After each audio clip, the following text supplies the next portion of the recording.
M15 de julio de 2025 às 0105 horário mundial coordenado. Avião de reconhecimento americano, P-8, e Poseidon patrulhando a parte oriental do Oceano Pacífico, avistou uma anomalia térmica com mais de 90 metros de comprimento movendo-se a baixa velocidade em águas internacionais. Isso chamou a atenção dos radares. À primeira vista, não era nada de muito estranho. No entanto, a distribuição do calor e a ausência de sinais de rádio indicavam algo mais importante. Os pilotos avistaram uma silhueta que lembrava laboratório móvel de drogas desaparecido dos radares há mais de 11 meses.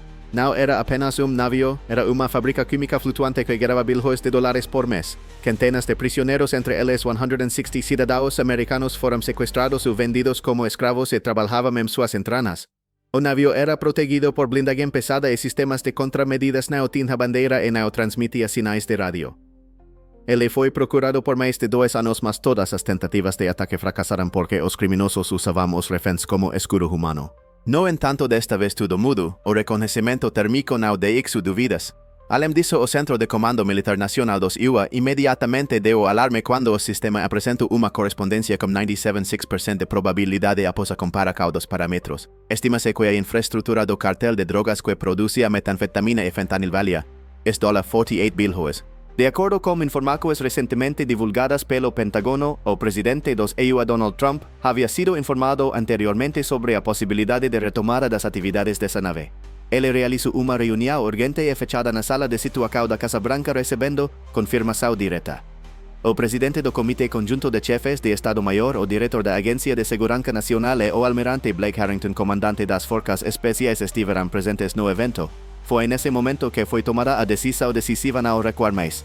O presidente assinou a ordem para o início imediato da operação conhecida como Tempestade Silenciosa. O plano elaborado em apenas alguns minutos diferia dos padrões da campanha militar americana. Sem porta-aviões, sem ataques massivos com mísseis, a única operação que exigia a participação de grupos especialmente treinados da nave sea o uso de drones subaquáticos, a supressão de sistemas eletrônicos e a quase total ausência de pessoas. A operação era de importância vital. Após o primeiro contato térmico, os dados foram carregados em servidores fechados no Pentágono em 11 minutos após o que foram imediatamente transmitidos aos quartéis generais das unidades correspondentes. Cada etapa da preparação foi acompanhada por silêncio eletrônico, pois o navio fantasma não era apenas veículo blindado. Mais de 300 mercenários, principalmente forças especiais da Europa Oriental, América Latina e Oriente Médio, defendiam-no com armas diversas como manpads, interferência de rádio e drones com inteligência artificial. A Casa Branca foi obrigada a tomar medidas duras em resposta à crescente instabilidade nas águas internacionais, especialmente à luz da recente escalada no Mar da China Meridional entre os USA e a China. Afinal, a demora significava não apenas a morte de pessoas inocentes, mas também a perda de autoridade como resultado da luta global entre superpotências. Atualmente, quando a comunidade internacional enfrenta uma nova onda de ameaças transnacionais do Mar Vermelho ao Golfo Pérsico, quando a atenção do mundo está voltada para o conflito no Oriente Médio, quando militantes iraquianos atacam comboios marítimos e barcos iranianos cruzam novamente a linha vermelha no Estreito de Hormuz, os Estados Unidos decidiram desferir golpe que não só neutralizara os criminosos, mas também servira como sinal de que a comunidade internacional. O sinal foi recebido. As coordenadas foram estabelecidas, o navio fantasma reapareceu na superfície e agora não pode mais se esconder. Após uma reunião de emergência na sala de crise, o presidente Donald Trump assinou oficialmente a ordem para iniciar a operação às 02h11 hora local. A diretiva direta exigia a ratificação do plano Silent Storm. A Casa Branca aprovou a operação de interceptação marítima mais complexa da última década e não apenas uma incursão. Ela previa a supressão total das atividades eletrônicas do alvo, uma penetração relâmpago e a libertação dos reféns sem vítimas entre os civis. O plano era especial devido à sua abordagem. Os militares americanos utilizaram uma tecnologia incomum, drones subaquáticos Ghost Shark 2 que podem suprimir sistemas de comunicação e radares sem o conhecimento da tripulação em vez de atacar o casco do navio como era feito anteriormente. 3 navios da Marinha que já estavam patrulhando o Oceano Pacífico receberam 30 desses aparelhos não tripulados semelhantes a torpedos. Exatamente às 02h16 os drones foram lançados à água em silêncio total. Eles criaram uma rede de interferência cobrindo o alvo em todo o azimuth enquanto se moviam a uma profundidade de cerca de 4 metros. Em poucos minutos, os radares inimigos começaram a falhar, os sinais de comunicação desapareceram e o sistema de alerta de ataque silêncio. Nenhum sinal de alarme soou a bordo do navio fantasma. Os guardas presumiram que se tratava de uma pequena falha técnica. Eles não sabiam que a guerra havia começado. Ao mesmo tempo, 10 submarinos do tipo Virginia realizando várias tarefas aproximaram-se do alvo a menos de 1 quilômetro de distância. Equipes de forcas espécies navisil compostas por apenas 300 soldados saíram de suas escotilhas e foram divididas em 5 tarefas principais: tomar a ponte de comando, neutralizar o arsenal, destruir os laboratórios, libertar os reféns e vigiar os arredores. Noite começou a segunda fase, que drones Phantom Silent pouco visíveis aproximaram-se do navio de diferentes direcos cruzando o espaço aéreo. Esses dispositivos estavam equipados com dispositivos de carga de baixa potência suficientemente fortes para incapacitar homem, mas não para matá-lo. A 02H31, a primeira onda de 22 drones atacou as torres da popa e da proa ao mesmo tempo. Em 47 segundos, 38 guardas armados do perímetro externo foram neutralizados. Houve pânico, gritos e tiros para o céu. No entanto, toda a atenção se voltou para cima atingindo o alvo. Os combatentes se aproveitaram isso. As equipes subiram a bordo pelo lado submerso usando canais técnicos e escotilhas de ventilação, enquanto os drones davam a impressão de ataque vindo de cima. Ao mesmo tempo, houve uma infiltração imperceptível em 5 partes importantes do navio. Não havia nenhum receio. Nenhum dos prisioneiros percebeu a aproximação deles. Em 5 minutos e 12 segundos, os EUA controlavam totalmente a parte externa do navio. Nenhum tiro americano, nenhuma vítima. A operação demonstrou que é possível agir com precisão quirúrgica mesmo no caos da guerra do século XVI. A operação foi bem sucedida em um ambiente marítimo tão complexo, totalmente dependente de tecnologia de supressão. No entanto, permanece a questão porque essas operações especiais pontuais dos EUA não se tornam a norma em altos conflitos como no Iêmen, unas fronteiras como a Somália, onde os cidadãos são regularmente alvo de tiros e podem ser realizadas sem vítimas. Os críticos da administração Trump começam a fazer perguntas incômodas exatamente aqui. ¿Por qué el presidente concordó con medidas radicais somente após 2 anos quando centenas de pessoas já haviam morrido por causa das drogas produzidas nesse navio? Será que métodos de repressão semelhantes não existiam antes ou será que razões políticas como as negociações comerciais com a América Latina impediram uma ação mais enérgica? De qualquer forma, desta vez foi diferente. Os americanos entraram na batalha totalmente confiantes em suas acuas. Nesse momento, a troika do humanismo era impossível. É interessante que o Pentágono tenha decidido mostrar aos cartéis e aqueles que observam que os EUA têm vontade de agir justamente no momento em que a China reforça suas patrulhas militares em Taiwan e a Rússia aumenta sua presença nos portos sírios. As tropas SEAL se preparavam para a próxima etapa: penetrar no coração do navio onde estavam bilhões de dólares e a liberdade humana, enquanto os drones continuavam pairando sobre o convencimento, pânico e desinformação. As 2H36 da manhã, os guardas externos foram mortos ou fugiram no meio do caos. No entanto, a verdadeira luta estava apenas começando. 300 soldados das forças especiais SEAL iniciaram ataque sincronizado em 5 direcos dentro do monstro de metal cercado por labirintos de compartimentos e portas blindadas. Cada grupo sabia seu alvo com precisão. Não houve erros. Os combatentes do grupo Alpha foram os primeiros a entrar em Macau. Seu alvo era a ponte de comando onde ficava o coração do navio e 16 guardas de elite armados com os mais modernos miras a láser e dispositivos de visão noturna. Os SEALs usaram MP7 silenciados e granadas de luzes passando pela ventilação superior. Em 42 segundos, todos os 16 combatentes foram eliminados.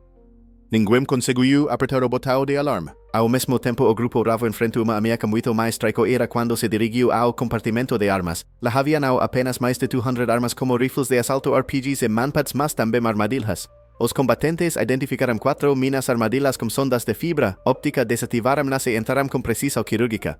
9 soldados morreram. Nenhum americano ficou ferido. No entanto, o porão inferior continuava sendo o alvo mais importante. Mais de 500 pessoas estavam presas nesse local sob 2 grades de aço, mulheres, homens e crianças da Guatemala ao Vietnã, incluindo 160 americanos. Muitos deles estavam com roupas rasgadas com marcas de queimaduras e escoriacos e estavam muito debilitados. Eles tinham guardas cruéis que usavam pessoas como escudos humanos ao menor sinal de ameaça. Devido ao alto risco, o grupo Charlie decidiu não usar armas de fogo. Eles usaram dispositivos de visão noturna e granadas de luz e som. Os guardas foram neutralizados em combate corpo a corpo após ataque relâmpago. Quando os drones foram localizados, dos membros da Força Especial SEAL neutralizou 3 inimigos armados com uma faca sem dizer uma palavra. Nenhum dos reféns ficou ferido. Em uma reunião fechada para membros do Conselho de Segurança da ONU, esse episódio será apresentado como exemplo da mais alta ética tática do século XVI. Nesse momento, o grupo Delta entrava no complexo laboratório. Mesmo os combatentes treinados ficaram chocados como que viram 12 reatores sintéticos completos, cada produzindo 900 kg de fentanil por semana. Técnica e equipamentos da Alemanha e da Suíça, latas com produtos químicos e dezenas de químicos armados, muitos dos quais com tatuagens de cartéis internacionais que cercavam o local. Granadas de gas foram lançadas pelos combatentes da Delta através dos dutos de ventilação e ao mesmo tempo atravessaram o piso neutralizando todos os inimigos em 28 segundos. Nenhum reator foi danificado. A inteligência recebeu a informação imediatamente. O último grupo Echo. O alvo deles era o apartamento de Raul El Sombra Valdez, o traficante mais famoso do hemisfério ocidental. Valdez tentava abrir uma escotila secreta sob o compartimento do motor como mostraram as imagens das câmeras dos capacetes do SEAL. No entanto, seus dedos tremiam devido a uma falha na fechadura biométrica. Nesse momento, o esquadrão invadiu o local. Uma granada de luz e um silêncio tudo. 12 segundos depois, Valdez estava noqueado, algemado e tremendo de medo. Foi assim que terminou uma busca de 2 anos. Da início da operação e de a captura de Valdez passaram-se 9 minutos e 32 segundos. Atualmente, 100% da proteção neutralizada. Cidadão ficou ferido. E o SEAL não perderam ninguém. Foi algo único. No entanto, surge uma pergunta lógica porque exatamente neste momento os Estados Unidos conseguiram concluir uma operação que havia sido adiada várias vezes. Não seria uma tentativa da Casa Branca de avançar antes da CELICO, tendo em vista a instabilidade em Gaza, os protestos constantes na Europa contra os envios de armas e as críticas severas pela inércia em relação à África. Muitos analistas já compararam essa operação com a de Abbottabad em 2011. No entanto, eles tinham um único objetivo. Aqui havia 500 pessoas que poderiam ter morrido em qualquer falha. No entanto, nenhuma delas foi ferida. Isso levanta a questão: as forças especiais modernas são capazes de evitar catástrofes humanitárias em outras zonas cinzentas na selva amazônica, na costa da Líbia e da Somália. Operações como essa são luxo acessível apenas quando os interesses de Washington coincidem com a influência da mídia. Os espectadores não têm respostas. Mas as 500 pessoas que foram libertadas são uma prova silenciosa de que milagres ainda são possíveis. Quando a última rajada de tiros cessou no casco de aço do navio, silêncio total tomou conta do convés. Embora a ameaça tivesse sido eliminada, a operação estava apenas começando com a evacuação e a prestação de assistência humanitária a mais de 500 reféns, muitos dos quais passaram meses em condições desumanas. As 2H45 da manhã, apenas 14 minutos após a detenção de Raul Valdez, os Estados Unidos da América controlavam totalmente a sombra marítima que antes estava cercada pelo terror e pela impunidade. O primeiro passo após a limpeza foi abrir todas as câmaras onde estávamos prisioneiros. As equipes SEAL arrancaram as fechaduras, arrombaram as portas soldadas e carregaram os reféns enfraquecidos nos bracos. Entre eles havia mulheres com sinais de exaustão ou crianças em estado de choque e homens com queimaduras químicas no rosto e nas mãos. Os médicos acreditam que a maioria dos funcionários permaneceu no cargo por 3 a 6 meses, trabalhando 14 a 16 horas por dia sem intervalos. Entre os 160 libertados estavam cidadãos dos EU, incluindo adolescente de 17 anos de San Diego desaparecido há 8 meses e ex-bombeiro de Houston que foi sequestrado ao tentar ajudar seus parentes na Guatemala. Outras pessoas eram do Canadá, Argentina, Filipinas, Nigéria e Polônia. Era verdadeiro internacional da dor humana reunido em uma prisão flutuante sem bandeira. Às 3:02 da manhã, helicóptero médico pousou a bordo do navio de assalto americano USS Arlington, que estava a 40 milhas do alvo. Começaram a descarregar barracas portáteis, soluços nutritivas e medicamentos para choque. A reanimação de 27 pessoas que estavam à beira da inconsciência era a tarefa prioritária. A bordo do navio trabalhava uma equipe móvel de psicólogos e tradutores preparados para trabalhar com vítimas de tráfico humano. O primeiro choque para muitos reféns foi a calma. Ninguém gritava, ninguém batia, ninguém dava ordens. Durante a evacuação, dos americanos resgatados, mecânico de 34 anos de Ohio disse que os Estados Unidos tinham se esquecido de mim, escreveria mais tarde jornalista do Washington Post. No entanto, parece que ela voltou. Essas palavras causaram uma reação violenta na imprensa e o vídeo, em que ele aparece acompanhado por soldados da SEAL, se tornou viral. No entanto, por trás do resgate havia algo mais. Os militares começaram a catalogar toda a carga do navio. Foi descoberto 12 reatores para a produção de fentanil em funcionamento. Mais de 6 toneladas de precursores no valor total de $1.14 bilhão. 300 unidades de armas incluindo rifles, fabricados nos UE e transmisores criptografados fabricados na Europa Oriental. 5 discos rígidos com rodas de entrega e uma lista de mais de 70 funcionários corruptos, entre os quais, segundo dados não confirmados, há pessoas do México, Honduras e várias outras jurisdições da UE. Atualmente surge outra questão: essas provas serão utilizadas em grande escala ou entrarão em uma nova negociação diplomática. À luz dos recentes escândalos relacionados ao vazamento de dados da CIA na América Latina, críticos já se manifestam na mídia. No entanto, quais serão as consequências dessa operação? Os Estados Unidos podem se deparar com dilema: revelar os dados, o que levaria a uma ruptura nas relações com seus parceiros, ou oculta, o que significaria trazer centenas de pessoas resgatadas. As 4H-13 da manha a bordo de helicóptero MH-60 Seahawk com destino a local desconhecido nos Estados Unidos foi evacuado Raul Valdez que estava algemado e com saco preto na cabeça. Segundo informações não confirmadas, ele foi levado para uma das bases da Força Aérea em Nevada onde já estão presentes agentes da inteligência militar do FBI e da DEA. Agora ele será apresentado a tribunal federal após ter sido identificado pela Interpol. No mesmo dia, o Serviço de Imprensa do Pentágono publicara breve relatório. Os Estados Unidos não concordarão com fábricas flutuantes da morte. Nenhum criminoso está muito escondido, nenhum oceano é muito largo. No entanto, nada foi dito sobre os detalhes, nem sobre os razões do fracasso das 12 tentativas anteriores de captura, nem sobre onde eles conseguiram as armas, nem sobre as baixas entre os mercenários. Apenas os fatos: 500 pessoas foram salvas e nenhum soldado morreu. Em outro lugar, esse silêncio será quebrado. O embaixador do IRA perguntara com ironia durante uma reunião do Conselho de Segurança da ONU em Nova York. O que vocês fariam se o navio estivesse mais perto do Golfo Pérsico? Os Estados Unidos agirían com tanta determinação? Uso quando isso não afeta os oleodutos? Não há resposta para essa pergunta. No entanto, isso acontecerá em outras capitais de Berlim e Ankara. Independentemente do sucesso do ataque americano, ele provocou uma nova onda de discussões sobre onde termina o humanismo e começa a geopolítica. O navio fantasma não era mais símbolo de medo na manhã seguinte quando os primeiros raios de sol surgiram no horizonte sobre a parte oriental do Oceano Pacífico. No convés-seco estavam 500 reféns vestidos com cobertores térmicos. Muitos deles estavam descalços, exaustos e semolhos. Ele se tornou a prova de que a justiça pode prevalecer mesmo nos lugares mais sombrios do mundo. No entanto, eles permaneceram vivos. Além disso, eles tinham liberdade. Entre eles estava Maria Gutierrez, uma enfermeira de 29 anos do Texas que foi sequestrada durante as férias na Colômbia. Ela foi encontrada em compartimento químico onde cuidava dos prisioneiros tentando preservar sua humanidade.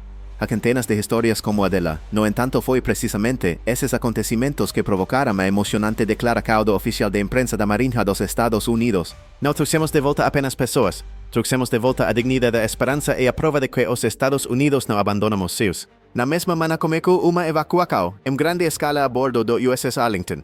Após passar por diagnóstico inicial, todos os libertados foram registrados e receberam assistência psicológica de emergência. Mais de 80 pessoas foram imediatamente evacuadas para instalações médicas em Guam e San Diego, onde foram recebidas por médicos, advogados e funcionários dos serviços de assistência a vítimas de tráfico humano. De acordo com dados divulgados na coletiva matinal do Pentágono, o estado físico da maioria estava à beira da catástrofe. 67% das pessoas estavam desidratadas. 44% das pessoas estavam subnutridas e perdendo massa muscular. 18% das pessoas sofreram queimaduras químicas. 23% apresentavam sinais de trauma psicológico de grau médio ao grave. Todos teriam longo caminho a percorrer para se recuperar, mas o mais importante é que foram salvos do inferno.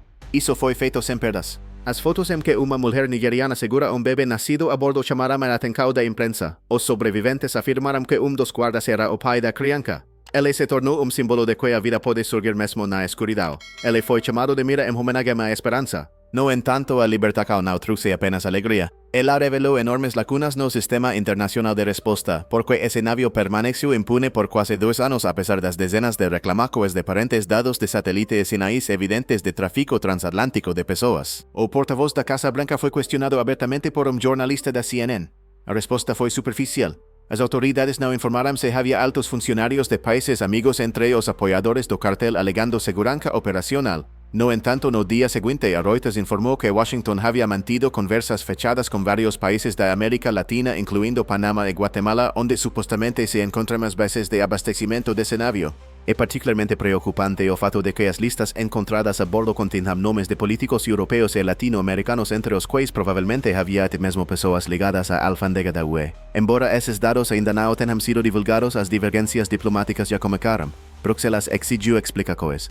Enquanto isso, em Washington surgiu uma nova onda de críticas ao governo Trump. Muitas pessoas se perguntam se uma operação dessa magnitude era viável porque não foi realizada há um ano quando um americano do Texas morreu ao tentar fugir do navio. Senadores da oposição acusaram a Casa Branca de oportunismo político. As acusações só começaram depois que a popularidade do presidente começou a cair devido ao aumento das mortes por fentanil nos Estados Unidos e as críticas pela guerra no Haiti, onde a ajuda americana não surtiu efeito. Apesar disso, a opinião pública está entusiasmada. A operação é frequentemente comparada em curso para eliminar Osama Bin Laden em 2011. No entanto, ao contrário daquele caso não houve vingança, foi resgate. Além disso, membro da CEAL que preferiu permanecer anônimo afirmou: Não foi conflito, foi uma libertação. Não destruímos, recuperamos. Atualmente a questão principal é se os Estados Unidos serão capazes de repetir esse sucesso em outros locais onde o tráfico de pessoas, armas e drogas continua 24 horas por dia como a costa da Somália, os portos da Síria até a selva amazônica. Ou foi uma ação única voltada para a política embora atraente. Dezenas de milhares de comentários foram deixados pelos espectadores no YouTube, onde já aparecerão imagens vazadas de drones. Além disso, a pergunta mais comum é: se os Estados Unidos podem fazer isso, por que não continuam? Os Estados Unidos não apenas eliminaram uma fábrica flutuante da morte, mas também enviaram uma mensagem que ecoou da ONU às ruas de Caracas quando a fumaça finalmente se dissipou e uma calmaria envolveu as águas do Oceano Pacífico. A operação americana Tempestade Silenciosa não foi apenas uma vitória na guerra. Foi uma ilustração de que o Ocidente ainda é capaz de atacar com precisão e exatidão onde a maioria prefere permanecer invisível. Na verdade, essa vitória tem um significado profundo, talvez até assustador. Porque não se trata apenas do heroísmo das forças especiais nem da genialidade estratégica do Pentágono ou da superioridade tecnológica dos drones. Trata-se de até onde Estado pode ir quando realmente quer agir. Além disso, quem será o próximo alvo? Analista de Defense One observou que a estrutura do cartel liderado por Raul Valdez não tem raízes apenas na América Latina, mas em esquemas transnacionais financiados por bancos ocultos em Hong Kong, fornecimento de precursores de laboratórios chineses e rotas através da África Oriental. Não se trata mais de simples transportador de drogas, agora ele é centro de corrupção global. Ao destruí-lo, os Estados Unidos da América abrirão novo capítulo. Quantos navios fantasmas ainda estão à deriva nos oceanos? Essa é uma questão discutida nos círculos militares, mas que não é levantada em coletivas de imprensa. Além disso, será que eles conseguirão encontrá-los antes que uma nova tragédia aconteça? Nesse contexto, o presidente Donald Trump enfatizou na Fox News naquela mesma noite: os americanos demonstrarão que estão prontos para agir. Além disso, demonstramos que nunca arriscamos a vida de nossos cidadãos em nome de jogos diplomáticos. Os republicanos soldaram esta declaração. No entanto, os críticos lembraram imediatamente que nos últimos 12 meses, mais de 85,000 americanos morreram de overdose. A DEA informa que a maioria dessas mortes está relacionada ao fentanil produzido em laboratórios ou em navios semelhantes no México. Além disso, porque essas ações não foram incluídas na estratégia permanente se a Silent Storm já estava disponível. A China, cujas empresas aparecem indiretamente nos relatórios da DEA como fornecedoras de componentes químicos, chamou a atenção de muitos. Pequim não fez nenhuma declaração. A mídia não divulgou nada. Isso parece preocupante à luz das crescentes tensões no mar da China Meridional e do fracasso das negociações sobre Taiwan. Enquanto isso, a Organização das Nações Unidas se reúne para uma sessão extraordinária para discutir questões relacionadas ao combate ao crime transnacional. Delegados da França, Índia e Brasil já propuseram a criação de registro independente dos movimentos de navios de dupla finalidade. Esses navios semelhantes a navios fantasmas podem ser usados para logística, produção e manutenção de escravos ao mesmo tempo. Muitos especialistas consideram que o Silent Storm deve ser precedente e não uma exceção. Afinal, como previsto em dos relatórios da Stratfor em abril de 2025. Navios semelhantes podem ser usados não apenas para transportar drogas, mas também para transportar substâncias tóxicas, armas ou até mesmo componentes para dispositivos nucleares táticos. O aspecto moral é igualmente importante. A operação no Oceano Pacífico é vista como raro exemplo de ética militar no contexto do conflito sangrento em Gaza, que em julho de 2025 já havia causado a morte de mais de 21,000 civis, incluindo mulheres e crianças, sem vítimas entre a população civil, sem destruição de infraestruturas e sem casos de azar. Precisão é fundamental. As forças especiais americanas demonstraram a sua capacidade de superar as suas próprias capacidades. No entanto, permanece a questão: será esta a norma ou a exceção? Hoje em dia, as histórias de pessoas salvas estão no centro das notícias nacionais. Casais se reencontram ao vivo. Sob aplausos, menino de San Diego dado como morto volta à escola. Maria Gutierrez se prepara para discursar no Congresso como representante da luta contra o tráfico de pessoas. No entanto, isso é apenas uma pequena parte do problema, pois o conflito continua.